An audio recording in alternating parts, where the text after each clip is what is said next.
What's going on, YouTube, fam? This your boy Tony 2 times, and we back with another episode of Hood Tales, man.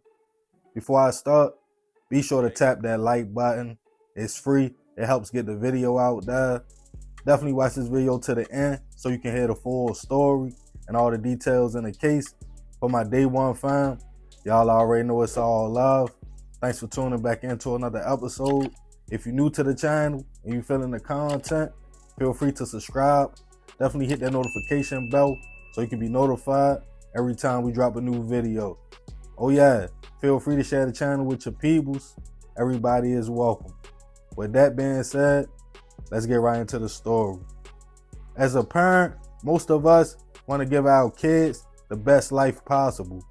We go out here, work hard to make sure we can provide a roof over their heads, food on the table, clothes on their backs, and last but not least, we teach and guide them as they get older so they can come out here into the world ready with the tools to be able to stand on their own. Some people, unfortunately though, don't have that. Whether their parents struggled when they were growing up, they were in foster care, a parent passed away early on, or because their parents was just too focused on what they had going on that they let their kids raise themselves.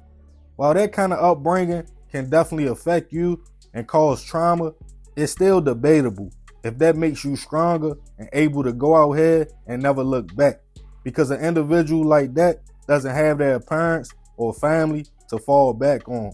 So you gotta survive for self. On the other hand, some parents have an open door policy. You can always come back home. If life gets too hard, you fall short or struggle, you can go to your parents' house to shake back and get back on your feet. While that is definitely a blessing and a respectable thing for the parents to never turn their back on their child or leave them out in the cold, at exactly what age should that stop? Sometimes, as a grown man or woman, we become focused on how we want life to go, how we want things to run. You might want your privacy or just to relax. That's why we pay bills for our own space. But what happens when you have that sense of entitlement living with your parents? And on this episode of Hood Tales, we'll be taking it right outside of Atlanta to Cobb County, Georgia, to discuss the case of an entitled son who snapped because he wanted to be left alone in his parents' house. Earlier this month, 72-year-old Ms. Monica Brookins and her long-term partner, 73-year-old Mr. John Wells, were enjoying their later years in life.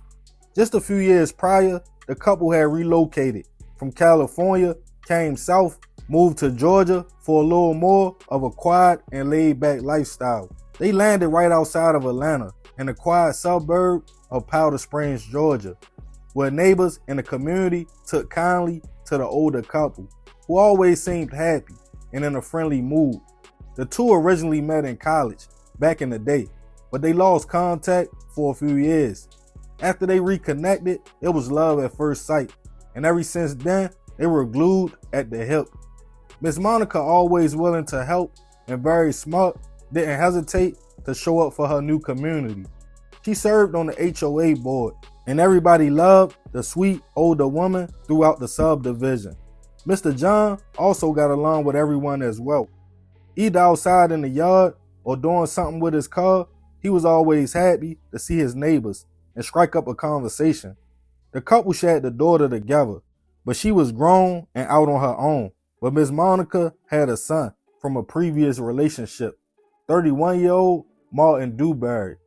Not much is known about Martin, other than the fact he was going through some things, tough times, and struggled to get on his feet.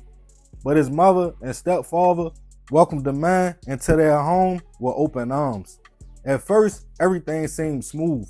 He got along with his stepfather, Mr. John, who always treated him like a son, and his mother just wanted him to feel at home, at least until he was able to get his own place.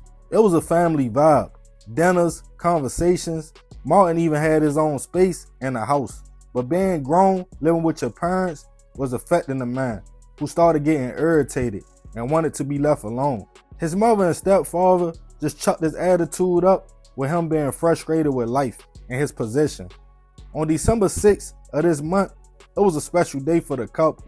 Excited, it was John's birthday. They had plans to go out on the town to celebrate. They left home to go hang out, leaving Martin with the house all to himself, which made him very happy. He could finally be alone.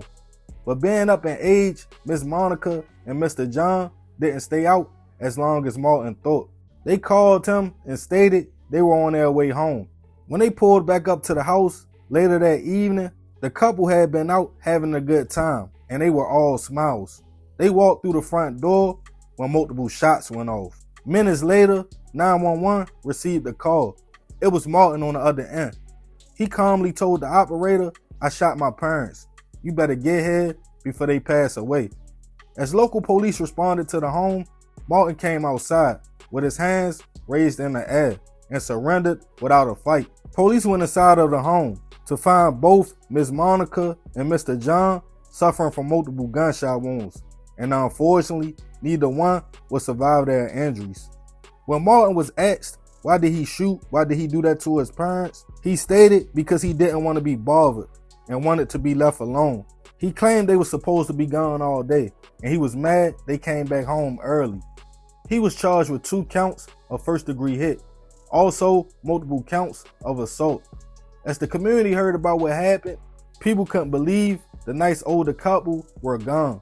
Neighbors spoke out on how nice they were, how they was always smiling, willing to help anybody, and they couldn't believe their own son, who they opened their doors to, was responsible.